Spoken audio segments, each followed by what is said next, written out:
Hey everyone, this week we're taking a look at Villhelm Parfumeries. We've got some pretty interesting scents, so stay tuned.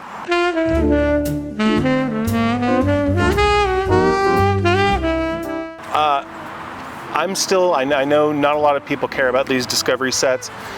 I'm still kind of in a place where I'm spreading the net far and wide, still trying to figure out kind of the vibe of fragrances that I like. There's not really a much better way to do that than with discovery sets. They're a pretty low cost way of getting introduced to a house. So I asked my wife for a series last year of discovery sets, and this is one of the ones that she got for me. So this isn't first impressions. I've worn these a handful of times, some more than others, but long enough to get kind of familiar with all of them, and I'm going to share them with you. Pretty interesting house. They were founded in 2015, I think by a Swedish model.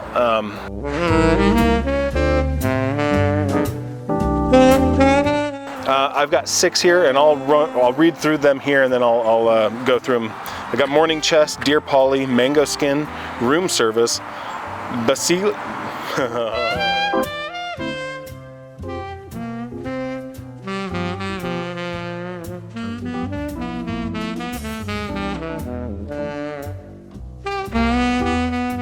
And Fellini, I don't know, and then Poets of Berlin. I butchered that one for sure. So I'll run through the notes as I go through each of them, but let's just start off here at the top of their set. If I can pull this thing out, this is Morning Chess. So the notes for Morning Chess are bergamot, leather, galbanum, and then patchouli and black amber. Their little brief on inspired by the memory of the summer holidays we shared with my grandfather. Morning Chest mimics the ripe green lushness of summer on coastal Falkenberg. There in the summer cottage, my grandfather with his 2 sons would pass hours battling wits over a chessboard. Sweden would save all of its light for those summer moments, endless bright mornings. The grassy greenness is light enough to hint at the summer sharpness of the distant winter air. I smelled it the first time and I'm like, that's familiar. And I will say that this is an interesting one. This is a good scent, but it is one of the least interesting ones in the house, and I'll tell you why. Yeah, I can smell it from here. It smells great. I mean, this is a great smell, but it is not a wholly original smell. So this one, immediately you're gonna go, oh, that's Aventus DNA, and it is an Aventus DNA. I will say I put it on side by side with actual Aventus because I have their discovery set as well, and you can tell them apart fully when they're next to each other. Aventus has a much more creamier, sweeter opening. So if you're familiar with the Aventus DNA, you get that creamy, sweet pineapple, if maybe a little bit of smokiness depending on the batch that you've got. And then for me, I get a whole lot of moss, a lot of green moss, especially in the dry down. Once the sweetness has gone away, there's that bitterness. And I think that's a lot of what you get here. You actually it doesn't land so hard on the creamy sweet opening that you get with Aventus. It focuses much more on kind of those bitter greens. And that's kind of a theme throughout this house, I think, is they're much more focused on the green elements. So I actually like this one quite a bit. And it's an interesting take on Aventus, kind of focusing on one of the parts that people usually don't focus on as much. I feel like a lot of clones focus on the sweet, creamy, citrusy opening, maybe a little bit cheaper to do that. And in this case, they're focusing a lot more on the green, mossy elements. There's still some of that sweetness, but side by side, it's significantly less sweet than Aventus. A very nice scent though, overall. I do like this one. So if you like the Aventus DNA, you're looking for something different, this might be something worth checking out. I don't think I would pick up a bottle of this personally. I feel like it might be a little bit redundant. That being said, it is a beautiful, beautiful scent. So credit to them, though I mark points against them because it's not that interesting. Though when this came out in 2015, Aventus would have been like, what, 6 years old at that point, and even more popular than it is now probably. So there's probably just good business sense for them to make an Aventus style fragrance, and they didn't do a bad job. So I'll credit them for that. All right, next up is Deer Polly. The notes for Deer Polly are bergamot apple, middle notes are black tea, and the base is black amber, musk, and oak moss. Dear Polly is a love letter in scent to my wife. Black tea, like the brew with which she awakens each morning, immediately warms the skin. Top notes of apple and bergamot create a sense of familiarity, while sensuous musk introduces complexity. Finally, it finds its resolution in voluptuous spice, punctuated as it is seductively honeyed. Familiar and new, comforting and invigorating, it is fragrant brew for two. Lovers can wear it and recall each other, even distant. They're never apart. I love tea fragrances. I think one of the things that they kind of talk about in that marketing brief that I think is true about tea fragrances, they somehow find a way to be cozy, which is a weird descriptor for a fragrance until you smell it. And this has that. It is. It's like this fresh, refreshing, and with the tea, kind of brings this element of warmth to it. I really like this one quite a bit. This is one of the ones where I probably would be more interested in having a full-size bottle. I do like tea scents though, so I'm a little bit more drawn to them as such. But that's Dear Polly. Next up, we're doing Mango Skin. All right, Mango Skin, top notes: mango, blackberry, black pepper, heart of jasmine, lotus, and orris, base of vanilla icing pink, and patchouli. This is a very different fragrance from all of the other ones in the house. This is a very definitively feminine fragrance, I would say. So this one is very sweet, true to the name, very mango-y. It reminds me of a lot of tropical things going on. This is a very bright one. It kind of reminds me of, you remember those like candy necklaces that you get around Halloween and stuff like that? Or like sweet tarts. It's kind of got that sweet tart sort of scent to it. Not kind of the soft sweetness of a mango that I would normally expect, but a little bit more of the tart sweetness. It's a pretty scent. This one to me smells not cloying, but aggressively sweet, I guess is the better way to say it. I don't think this thing projects so much that it's going to be cloying. It's not, I don't think it's strong enough for that. I think in the air, this probably just comes across as like a really delightful, light, sweet, tropical scent. Hard to say though, because I haven't gotten much like whiffs of the sillage off this one. So I'd have to wear this, or I'd have to get this on my wife and then kind of evaluate, but I imagine the sillage on this would be quite lovely. Okay, I'm gonna save my favorite for last. So next up, we're gonna do the one whose name I can't pronounce, and I'm gonna stop trying. I'm just gonna put it up right here, or is it gonna be right here? I don't know, one or the other. This is one of the more interesting fragrances in the house, I will say, in this set. One of the more interesting ones, and also still probably one of the ones that I would have the hardest time wearing personally, yet still one of the ones that I might want to get a bottle of more than the others, and I'll tell you why. This is a funny fragrance to me. You get fragrances sometimes that have a vegetal smell, and I don't mean green like vegetal, like just like leafy greens. I mean vegetables, like I'm in my kitchen chopping up something.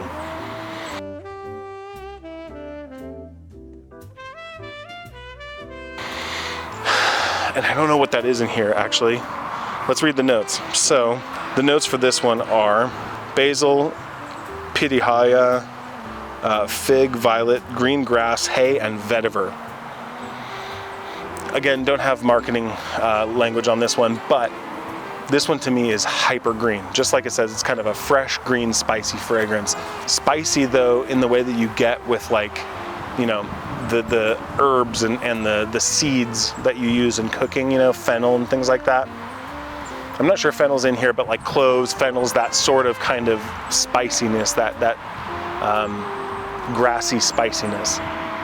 And that's really interesting. Like this though, I feel like it needs to be worn by like an English professor.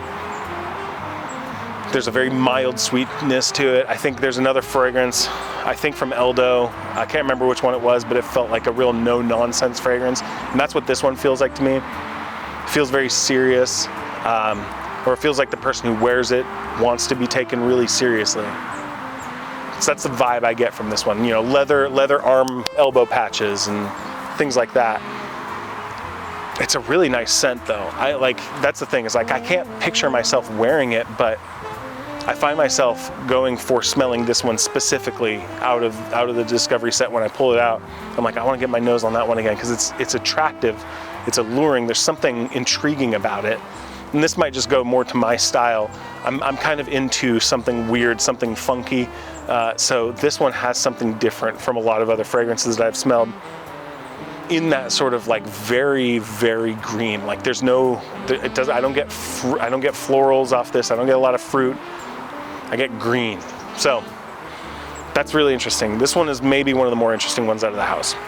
Okay, second to last. I feel like this is the one I've heard the most about, and it's also the one I've sprayed, I think, maybe the most. I don't have as much left of this one. This is Poets of Berlin.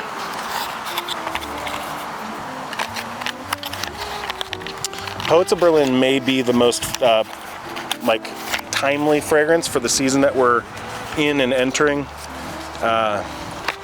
It is a very vanilla fragrance. Very vanilla. Very, very nice though. I didn't think that I was that much of a vanilla fragrance kind of guy, but there have been some recently that have really been impressing me. This is one of them.